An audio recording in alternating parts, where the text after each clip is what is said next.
back to LaserPenguinGames. Today we're going to be going over top 5 things I would fix about Minecraft Dungeons while I play through some cows on Apocalypse 6. And we're going to start with number 5, which is going to be bugs and glitches. So with this, I'm talking about click lock, anything that's going to be happening in the first few levels. Even you're going to see, so on PC, when you click on a mob that's further away, you're going to end up basically running to them and losing control of your character until you hit the mob. And sometimes this will result in you dying, which is really frustrating. You're also going to notice there's going to be mobs under the world or in places you can't get to, and you're just like, what? And also this is a combination of frustration when you have click lock and you're clicking on a mob that you can never get to.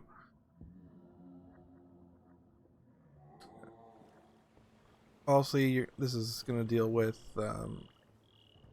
items falling out of the world, which happens quite often as well, where you just open a chest and then either the gems or the item inside will just fall down and either disappear or fall to a place where that if you try to get to it, you just die before you can collect the item.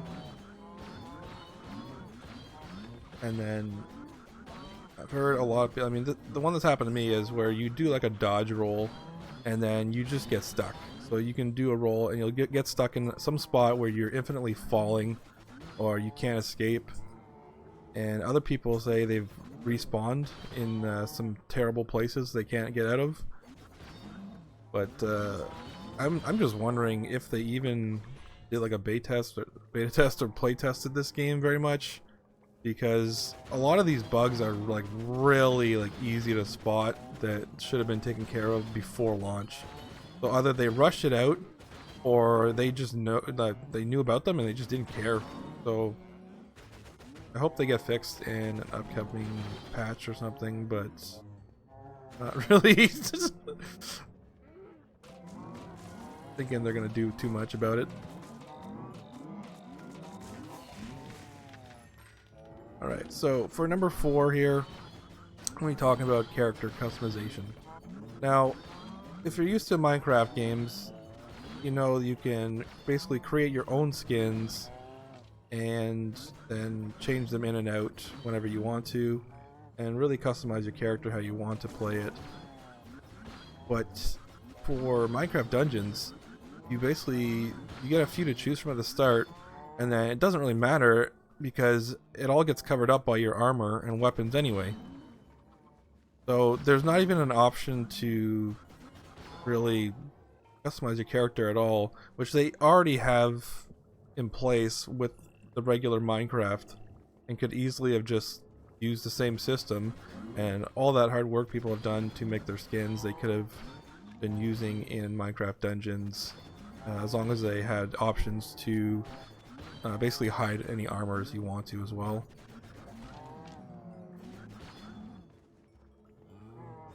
Coming at number 3, we're going to talk about the gear and the items. So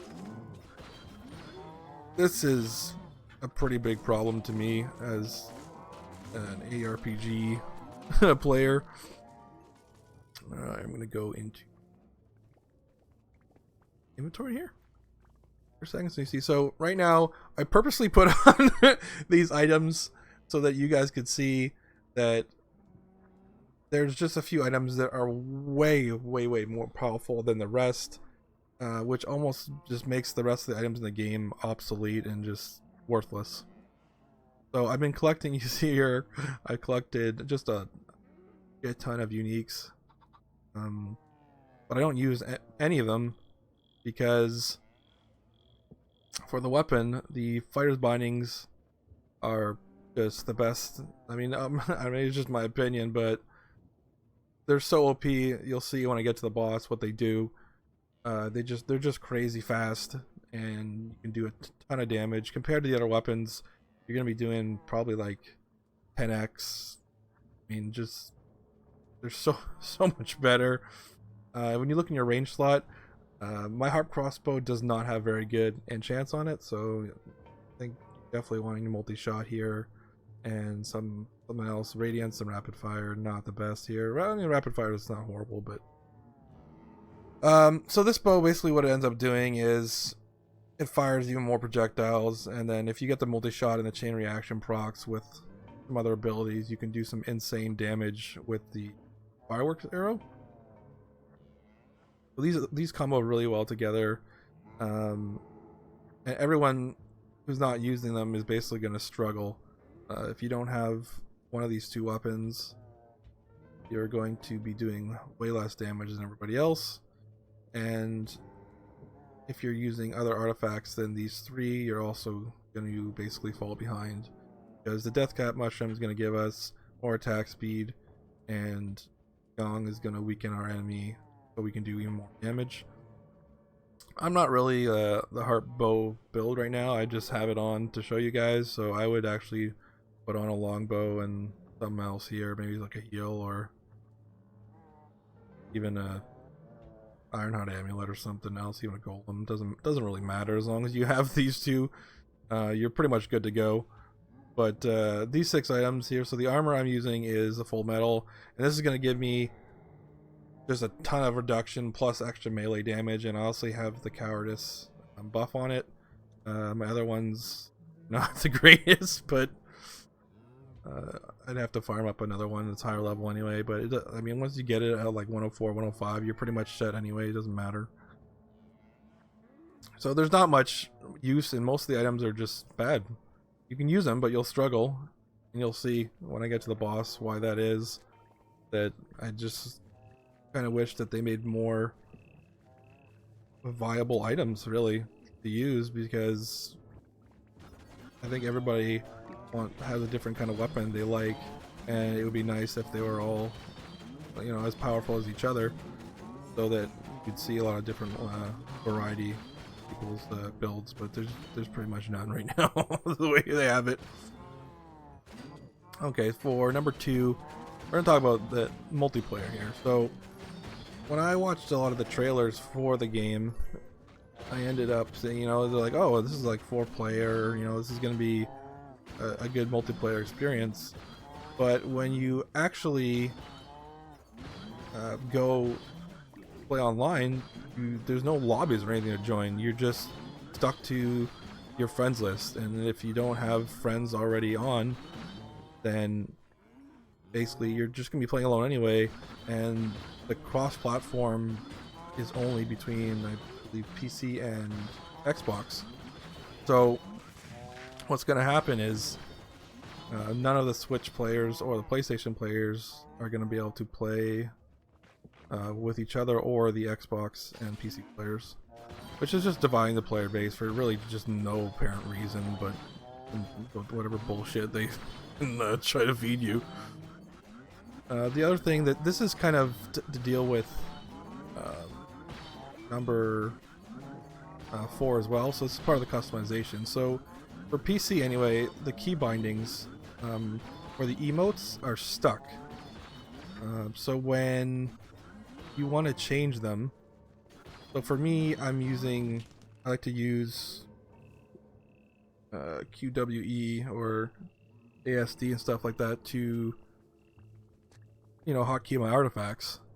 But the problem is they're stuck on certain emotes basically in game, saying like supplies here or thumbs down, shit like that. So if you're playing multiplayer you finally, people are just like, there's no supplies here, why are you doing? I'm like, it's just stuck on the key, I can't change it because there's no customization for that. So it affects both the multiplayer experience and the customization at the same time, and it really just sucks, and I hope they fix it. The last thing we're going to talk about, and the number 1, is that the end game is pretty much non-existent. So you're going to be farming levels for no reason, because your gear level is based on how much other gear you have of a higher level. So you're not going to find better gear unless you're constantly changing your gear out through the entire game until you get to around 104, past 100, and you can see on the level that's going to show you your drops are all level 100 to 107. At that point you can pretty much use whatever you want, but for the rest of the game up to then, you're going to be constantly changing your items in and out to use whatever the highest gear score you get. Otherwise, you're not going to get upgrades from town or from the drops in the levels, which really sucks, because if you want to be playing, like, say for me, I wanted to play like a ranger build throughout the game, I couldn't do that because I had to constantly change my gear out. and that was incredibly frustrating. But by the time you get to the end of the game, you're going to basically only have one build anyway, like I am right now. I'm just stuck using what I have to farm endlessly nothingness, because they released the game and there's just not a lot of content, and they're trying to sell us DLCs and extra maps like pretty much immediately, which probably should have been included in the base game. I don't mind them adding more content later, but there's just not enough right now for launch. Pretty much you'll be done with it. I know people are speedrunning the game in less than an hour, and then after that you can unlock the cow level and a few of the secret extra levels, but once you've been through Apocalypse 6, which doesn't really take too long to get to, you're doing nothing. You're done. Now obviously I put in the extra time on level 150. Some people are level 200, 300. I'm just like, why are they doing it, really? They're just trying to farm like the perfect uniques maybe. But even that, I think most people can finish the game before like level 75 or something like that. You're pretty much done already, and that's like, I think that even that might be too high. Because your level doesn't matter. It's only giving you enchantment points, and if you have enough points for whatever gear you have, then your level just doesn't matter at all, because all your hit points and stuff come from your gear anyway.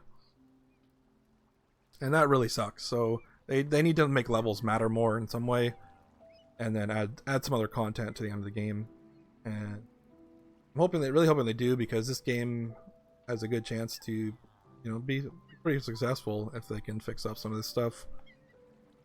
But I think that's pretty much it. If you guys have other things that you think you'd want changed, leave them in the comments below.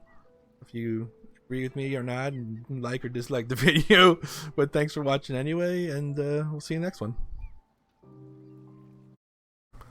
Hello everyone who made it to the end of the video. This is LaserPenguinGames, reminding you to smash that like button, leave a comment below, and subscribe to the channel if you haven't already. It really helps out. And if you're looking for even more content, check out my Patreon here, where I post exclusive video content every month, and you'll have access to all of that.